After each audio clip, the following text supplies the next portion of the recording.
Welcome back, everybody. This is Mr. O'Hare. I'm back again with more from our book here because this is April, and April is Autism Awareness Month, and we have Nathan's Autism Spectrum Superpowers. So we're going to read a little bit more of this book and give some more helpful hints for our friends. If you're with a friend who may have autism, or maybe these tips might help other friends who have differences than you.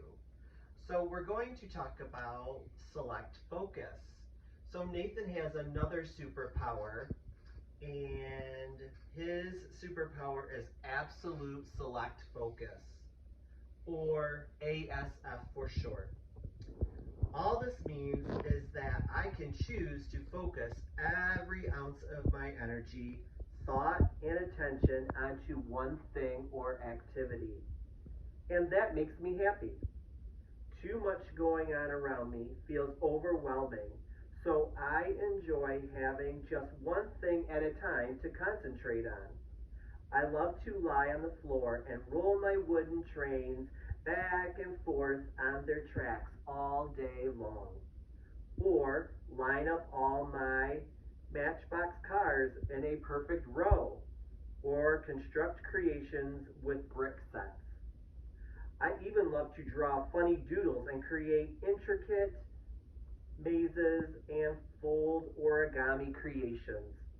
I can pay attention to something I am interested in for hours and hours and be perfectly content.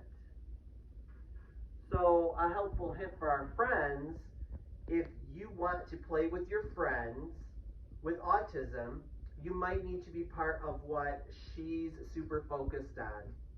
You can also help by playing next to her or him with other friends until he or she feels like joining.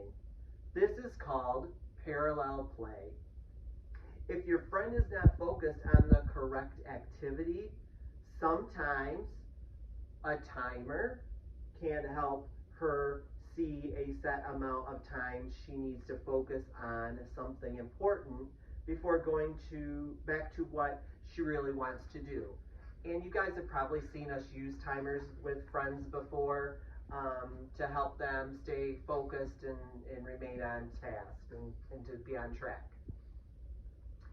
So my next superpower is my ability to have complete confidence in my plan A. Okay, so this isn't actually a superpower. This has more to do with my unique toolbox. My mom says everyone is born with a toolbox, but instead of hammers and pliers, this kind of toolbox has things to help me deal with different situations. My toolbox was missing a couple items, like a plan B. This basically means when something happens, I only have one way to deal with it. If my plan A doesn't work out, I have no idea what to do next. Nothing. Nada. Zilch. Sometimes when my plan A doesn't work out, I get so frustrated that I lose control and yell and run into a wall because I don't know what else to do. Luckily, I have my mom, who is very good at putting on her calm face and modeling a plan B for me. She shows me how to deal with a situation step by step, over and over again, until I finally understand what to do next. Mom calls it putting tools in my toolbox. It turns out that it's really great to have those tools and know how to use them. Thanks, Mom. So some more helpful hints for a friend for plan A and plan B would be: if your friend with autism is doing something that doesn't go the way he or she planned and has a meltdown, it's just because he or she has no idea what to do next. So maybe we're going to help our friend find a plan B or another way to finish what they're trying to do. Sometimes it can take a very long time, months or years of modeling a plan B for it to become a part of their toolbox. Another superpower that can overwhelm me is my super sniffer. I really don't like strong smells, especially body odor, bad breath, perfumes, or even scented lotion. Some foods even offend my super sniffer. So if I suddenly leave an area or make a remark about a smell, blame it on my super sniffer. Interestingly, some kids with autism love strong smells, and their super sniffer seeks them out. Some more helpful hints would be if your friend with autism has trouble with smells, try not to wear strong scents or perfumes. Be understanding if she has to leave the room because her sensory system is bothered by certain smells. On the other hand, if your friend loves smells, help her find appropriate or good things to use her super sniffer on. My superpower of intense, enhanced eyesight seems to kick in when I'm somewhere with strobe lights, bright lights, or blinking lights, sometimes even with ordinary ceiling lights.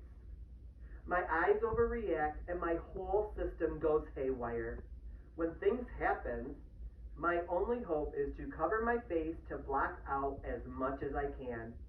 My mom helps me move somewhere that doesn't bother me.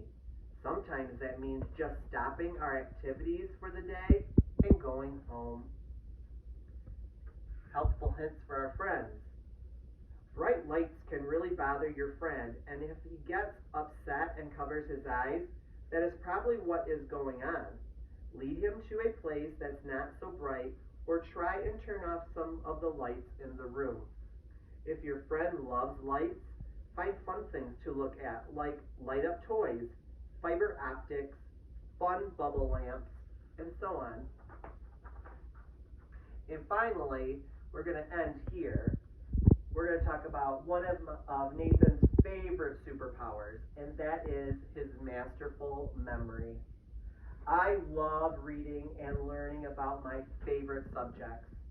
I memorize books, and I even know which page contains which facts. Of course, that only applies to information that interests me. I enjoy facts, lots and lots of facts. It might surprise you, but even though I love facts, I have a very hard time remembering people's names and faces. I've been told it's because faces have a lot of movement and information that can be overwhelming, but give me a minifigure dictionary and I can memorize every single character along with the year it was made. Our last helpful hint for our friends today would be let your friend with autism teach you about what she loves. If she sometimes forgets your name, just smile and tell her again. You might even help come up with a way to remember. For example, if your name is Lily, tell her to think of a flower when she sees you. Okay, my friends, we are going to stop there right now, and next week we will learn more about Nathan's other superpowers.